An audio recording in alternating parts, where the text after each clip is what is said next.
What if the friendship you defended louder than anyone else is the same one that quietly destroys your marriage? Let that sit for a second.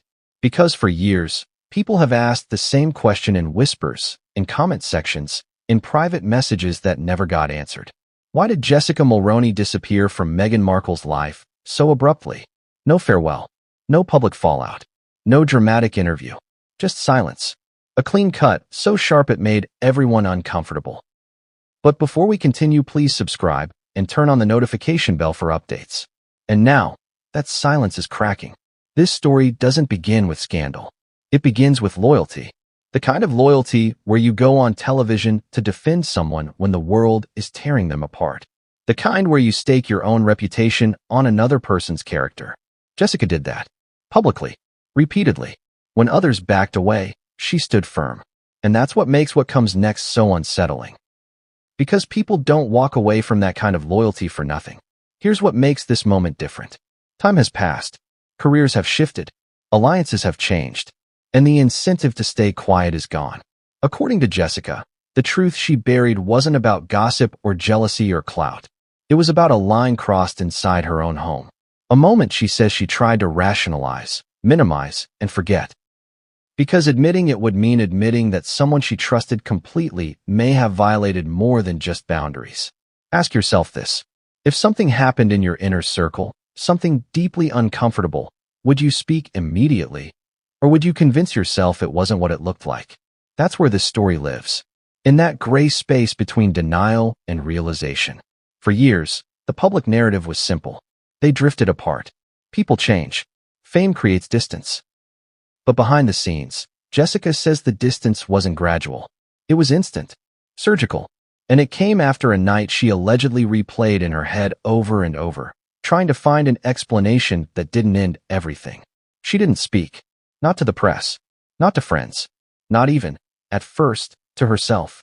And that silence protected a lot of people, just not her. Why speak now?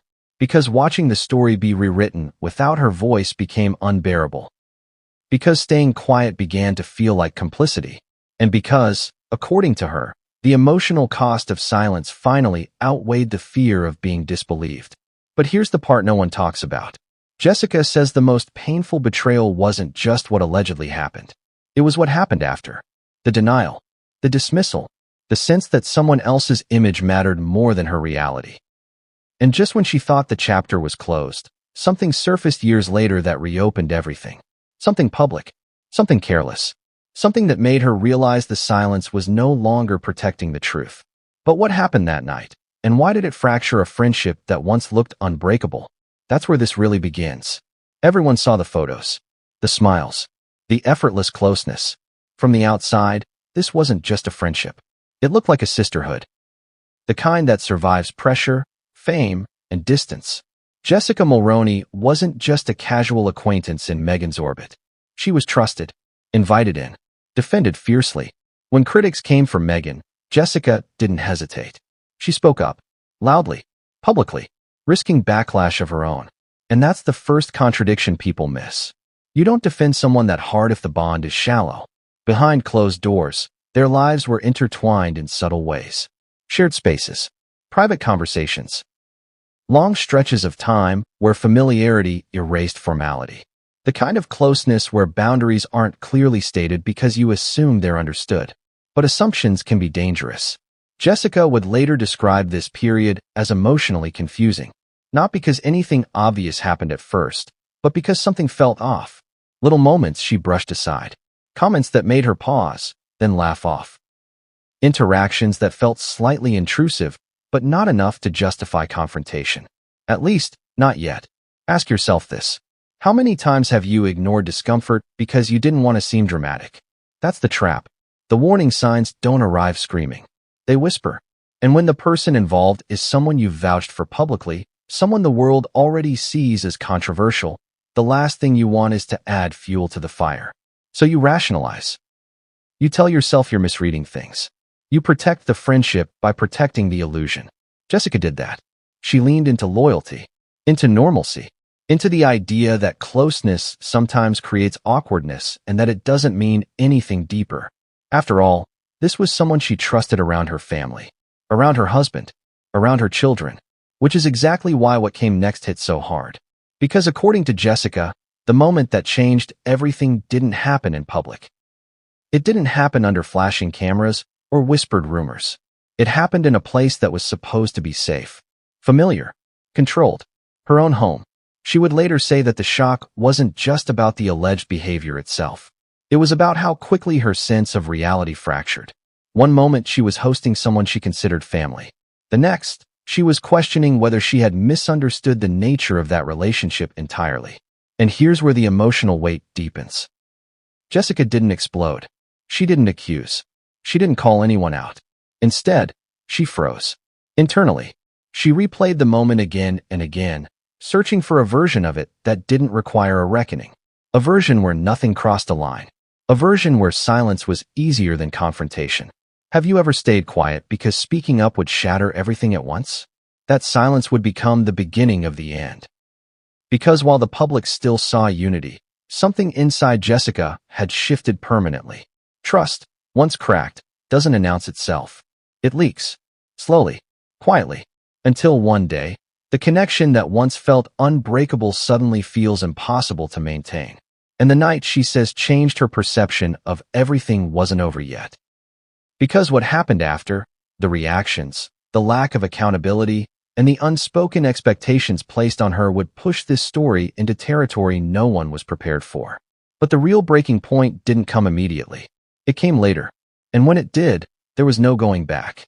What happens when the moment you hoped you imagined refuses to stay buried? Because that's where Jessica says her silence began to suffocate her. In the days after that night, nothing exploded. No confrontation. No dramatic fallout. On the surface, everything continued as normal. Messages still came in. Plans were still discussed. From the outside, the friendship looked intact. But internally, Jessica says she was unraveling. Here's the part that's uncomfortable to admit. She didn't immediately label what allegedly happened. She questioned herself instead. Did she misinterpret something? Was she overreacting?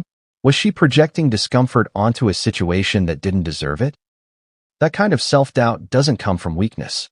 It comes from shock.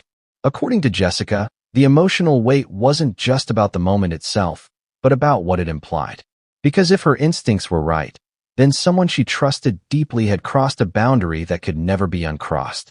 And if her instincts were wrong, then speaking up could destroy a friendship and invite public scrutiny she wasn't prepared to face.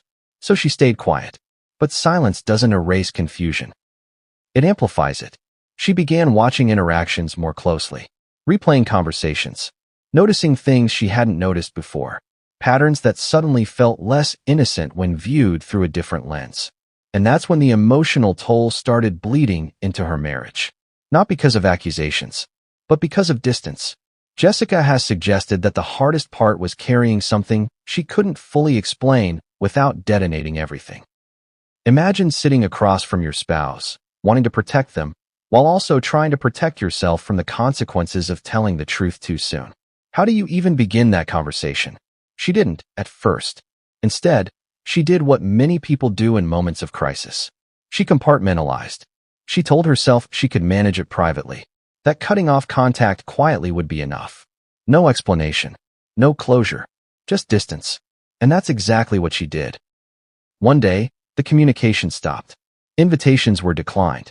Messages went unanswered. No public statement. No messy breakup. Just a clean, silent severing that left outsiders confused and insiders tense. But here's where the story shifts from discomfort to breaking point. Jessica says what hurt most wasn't just the alleged boundary crossing. It was the response that followed. Or rather, the absence of one. The feeling that her unease wasn't taken seriously. That maintaining appearances mattered more than acknowledging harm. Ask yourself this. What hurts more, the act itself, or realizing the other person doesn't see it as wrong? That realization hardened something in her. The friendship wasn't just strained. It was over. Completely. And for a long time, Jessica accepted that silence was the price of peace. That disappearing was better than explaining. That protecting her family meant letting the world believe a simpler story. But peace built on silence doesn't last forever. Because years later, when she thought the wound had finally scarred over, something happened that ripped it wide open again. A public moment. A familiar narrative. A reminder that her experience was being erased in real time. And in that moment, Jessica realized something chilling. Staying silent wasn't neutral anymore. It was costing her more than speaking ever could. But what exactly triggered her to finally break that silence? And why did it feel like history was repeating itself all over again? That's where this takes a turn no one expected. So why now? Why break years of silence when disappearing seemed to work? Because silence only feels safe until it starts erasing you. For a long time, Jessica convinced herself that stepping away was enough. That choosing privacy over confrontation was strength. That letting the world assume a quiet drifting apart was the most dignified outcome for everyone involved. And for a while, that story held. But then something changed. It wasn't a phone call. It wasn't an apology. It wasn't even a private conversation. It was public, casual, almost careless. A moment where the past was reshaped in a way that left no room for Jessica's experience to exist. According to her, watching that happen felt like being betrayed twice. Once in private, and again in plain sight. Here's the contradiction that finally broke her resolve. The same silence she maintained to avoid drama was now being used to reinforce a narrative she says wasn't true. The more she stayed quiet, the easier it became for others to assume nothing serious had ever happened. That the cutoff was petty. That she was disloyal. That she simply couldn't handle proximity to fame. Ask yourself this. How long can you live with people misunderstanding your character before silence becomes a burden? Jessica has suggested that the emotional toll didn't arrive all at once. It crept in, through late-night anxiety, through moments of anger she couldn't explain, through the growing realization that staying quiet had protected everyone else's image while slowly suffocating her own truth. And then there was her family. She has hinted that what finally pushed her to speak wasn't revenge or attention. It was the fear that silence sends a message, that not naming harm teaches others to tolerate it, that her children, someday, might learn that discomfort should be swallowed to keep the peace. That realization changed everything. This wasn't about reopening old wounds. It was about refusing to let them be rewritten. So when Jessica finally decided to speak, it wasn't explosive. It wasn't theatrical. It was measured, controlled, almost weary. The tone of someone who has already paid the price of staying quiet and decided she couldn't afford it anymore. But here's the part people don't expect. Breaking silence doesn't bring relief right away. It brings consequences, backlash, doubt, scrutiny. And Jessica knew that. She knew she would be questioned, dissected, accused of motives she says she doesn't have. Yet she spoke anyway. Because according to her, the truth doesn't need perfect timing. It needs honesty. And while she hasn't claimed this story will bring closure, she has made one thing clear. Silence was never consent. Distance was never forgiveness. And walking away didn't mean nothing happened. It meant she chose herself when no one else would. But here's the uncomfortable question that lingers. If this is her side of the story, and this is what finally pushed her to speak, what does it say about the years in between? About the people who noticed the cutoff and never asked why? About the moments when denial was easier than accountability? Because once silence breaks, it doesn't just expose one moment. It exposes everything built on top of it. And what comes next isn't just about the past. It's about how many other stories are still waiting for someone brave enough to say them out loud. So where does that leave us? Right back at the question we started with. What happens when loyalty asks you to betray yourself? Because if you strip away the headlines, the speculation, the sides people instinctively choose, this story isn't really about fame. It's about something far more uncomfortable. Boundaries, silence, and the cost of protecting someone else's image at the expense of your own peace. Jessica's decision to finally speak doesn't arrive with fireworks. There's no victory lap, no celebration, just a quiet reckoning. One that forces people to reconsider the easy explanations they accepted for years. That friendships don't always fade. Sometimes they fracture. And when they do, it's rarely over something small. Here's the emotional payoff most people miss. Walking away didn't heal her. It just postponed the truth. And the truth has a way of resurfacing when you least expect it. Especially when your silence becomes a tool other people use to erase your experience. Think about that for a moment. How many times have we assumed silence meant nothing happened? That distance meant drama-free maturity? That the person who walked away simply couldn't handle the pressure?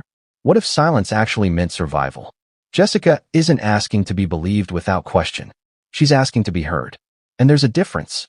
Because speaking doesn't automatically make the pain disappear. It just stops it from living in the shadows. And there's irony here. The very thing she feared most, public judgment, was already happening while she stayed quiet. Narratives were being written without her input. Motives assigned. Character questioned. And eventually, the weight of being misunderstood became heavier than the fear of being doubted. That's when silence stops feeling noble. This story also forces an uncomfortable reflection. About power. About proximity. About how difficult it is to confront harm when the person involved holds influence, admiration, or control over the narrative. Because accountability becomes complicated when reputations are at stake. Ask yourself honestly, if this were happening in your life, would you speak? Or would you do exactly what Jessica did for years and choose distance over destruction? There's no clean ending here. No neat resolution. Just a reminder that cutting someone off doesn't always mean hatred. Sometimes it means self-preservation. Sometimes it means choosing your family, your sanity, and your truth over a friendship that no longer feels safe. And maybe the most haunting part of all is this. If Jessica hadn't spoken now, this story would have remained frozen in speculation forever. Another unanswered question brushed off as gossip. Another woman quietly carrying something the world never bothered to ask about. So before you rush to judgment, consider this. Silence isn't always innocence. Distance isn't always pettiness. And the truth doesn't disappear just because it's inconvenient. Because once one's silence breaks, it raises a far more unsettling question. How many others are still quiet, and why?